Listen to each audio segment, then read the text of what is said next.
I was at the April conference in 2003, and we were standing outside the conference center. That was right after the 2002 Olympics, and so they had these new security protocols in place. So everybody was standing around on the outside of the plaza, waiting to be able to go through the scanners to go in and get into the session. And I noticed there was this huge banner, this great big banner outside of the conference center, and it said very clearly, it's a big white banner with big red letters, and it says, "DNA proves the Book of Mormon is false." And I was looking at that, and at the time I had access. I was working on a natural sciences textbook project with some colleagues, and had access to some of the top research libraries in the country. And I said, you know what? What's the answer to that?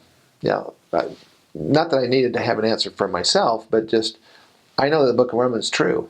So therefore, I know that there's going to be answers for it. Now, sometimes the Lord may have us wait. It may be actually beyond our lifetime, but there's going to be an answer for this. And so I decided, I'm going to at least look into this whole DNA question.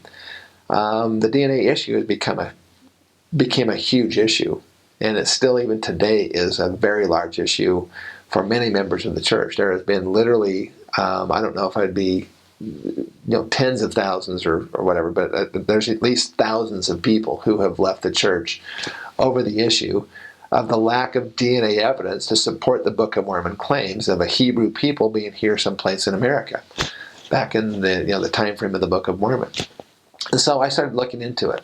I started finding some very interesting things. And essentially, in a nutshell, what happened was when DNA sequencing became possible, as they started to sequence DNA from Native American populations through North, Central, and South America, they found that their DNA could be categorized into one of four primary groups called haplogroups. I'll just call them lineages. And so you have they call them haplogroups A, B, C, and D, and they found that the markers that differentiate between these four groups, all of those markers could be found in Asian populations, which basically links all Native American peoples here in North America to Asia. But Lehi and his family, were they Asian? No, they weren't. They were Hebrews. They came down to the lineage of Abraham, Isaac, and Jacob. They're not Asians. And yet, when they sequenced the DNA from the Mayan kings down in Central America, for example, they found that they were 100% Asian.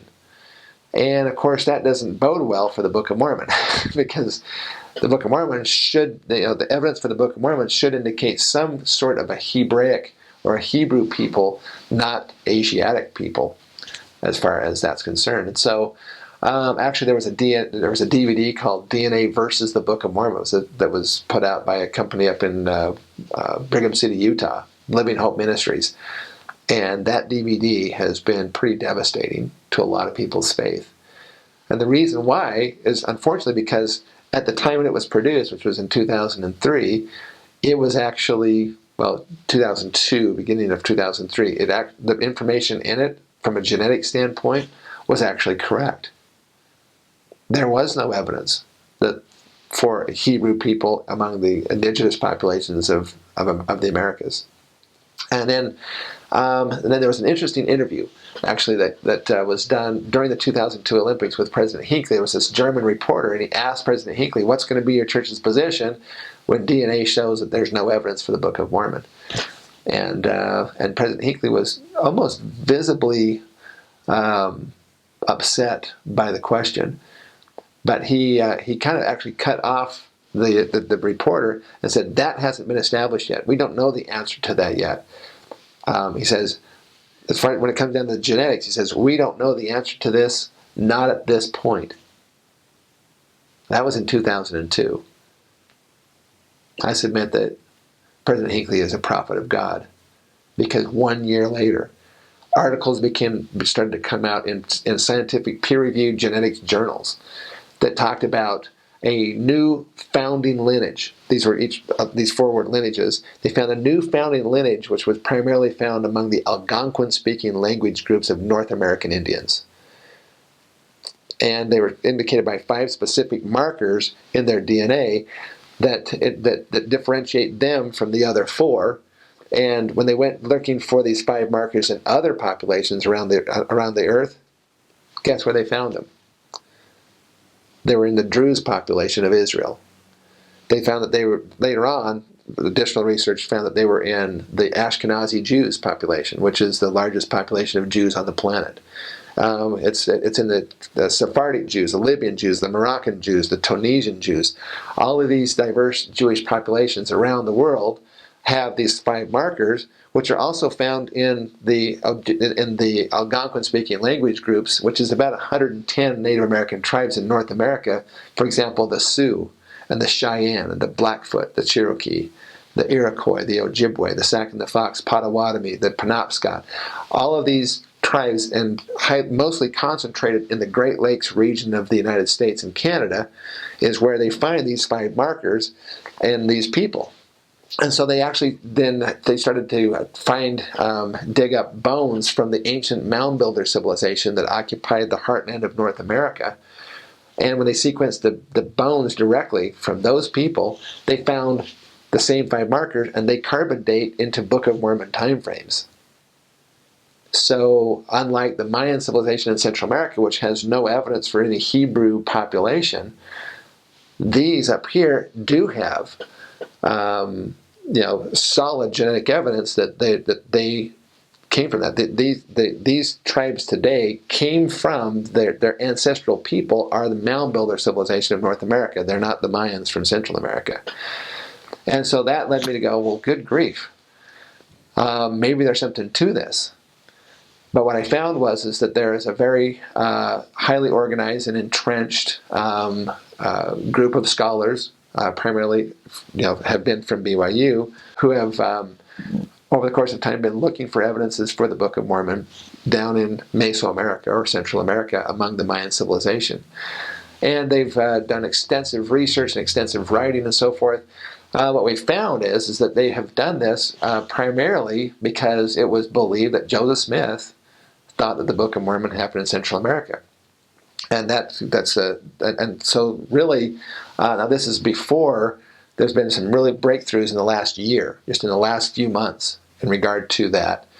But but prior to that, I wanted to find out, well, what did Joseph Smith know about all this? I mean, he obviously saw angels, and he met with some of these actual people from the Book of Mormon timeframes, these prophets and so forth that came to actually visit him. But what did he really know about the geography of the Book of Mormon? And then that led to an intensive study about Joseph Smith and what he knew about this. And probably some of the most powerful things as far as that's concerned is that Joseph Smith, there's really 2 or 3 different things that really indicate what Joseph Smith knew as far as this is concerned. One of them is that he was commanded by the Lord when the very first copies of the Book of Mormon, after they were just now coming off of the Grandin Press there in Palmyra, New York. And the Lord commanded Joseph Smith to send missionaries unto the Lamanites. And this is all recorded in the Doctrine and Covenants. So this is canonized scripture. And in section 28 and 30 and 32, the Lord commanded Joseph Smith to send Oliver Cowdery, Peter Whitmer Jr., Priley P. Pratt, and a guy by the name of Ziba Peterson to take those first copies of the Book of Mormon and go unto who? The Lamanites. And in every single one of those sections in the Doctrine and Covenants, it specifically calls them Lamanites. It didn't say to go to the Indians. He said go to the Lamanites. But in section 32 of the Doctrine and Covenants, right after he called Ziba Peterson, the Lord said something very critical, very important. He said, and Ziba Peterson shall go with them, and I myself will go with them and go before them. He says, I will be in their midst, and that nothing shall prevail against them. This is a personal guided tour by the Lord himself to the Lamanites. Now, big question is, as a member of the church, do you believe that the Lord knows where the Lamanites are located? Because if you do, then this is a personal guided tour by the Lord to those people, to the actual remnant of the actual Lamanites who were here. And where did they go? Priley P. Pratt wrote this in his journal, and later on it was in his autobiography. They went to go visit 4 tribes. They were in There were the Cattaraugus Indians in New York, the Wyandottes of Ohio, and I can't remember the last name, but they were in 3 places: New York, Ohio, and Missouri. And what's interesting, and I think it's more than interesting, I think it's critically important we understand, when modern day geneticists have sequenced the DNA from those tribes that they went to go see, every one of those tribes are the tribes, the exact tribes, that have the 5 markers in their DNA that link them to every Jewish population on the planet. Now, how did Joseph Smith know that? Lucky guess, right? I submit that there's only one way that Joseph Smith would have known that, and that is because Joseph Smith was a prophet of God. And he knew exactly, he was not speculating about whether or not these Native Americans were the Lamanites. The Lord said they were. And he said he was going to take them on a personal, private journey to go to these people and tell them. And tell them, this book is the history of your ancestors. Twice Joseph Smith did that with the Sac and the Fox Indians that had been driven out of their lands and across the Mississippi River into Iowa. And then they came back when the Saints established Nauvoo. They came back. One time they came back, and Joseph Smith said, he actually told them, this is in the history of the church. He said, this book is the history of your ancestors. And who told him? The Great Spirit. That's what he said. Joseph Smith claimed the Great Spirit, i.e. God, the Lord, had told him that this book was the history of the ancestral people of the Sac and the Fox Indians. Well, who are the ancestral people of the Sac and the Fox Indians? They weren't the Mayans. They were the Hopewell Mound Builder civilization of North American Indians. And then there was a second time. People said, well, yeah, maybe Joseph Smith kind of thought that at the beginning, but then he changed his mind. Well, there's no evidence that Joseph Smith ever changed his mind, because 1 month before his assassination, he had the Sac and the Fox Indians came again a second time. And this is actually written in his personal journal. And the second time he told them, this book is about your ancestors, and the Great Spirit told me so. I believe Joseph Smith. I believe he was a prophet of God.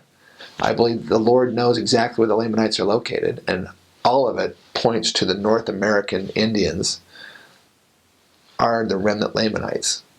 And if that's the case, then their ancestral people are not from Central America. They are from the heartland of North America.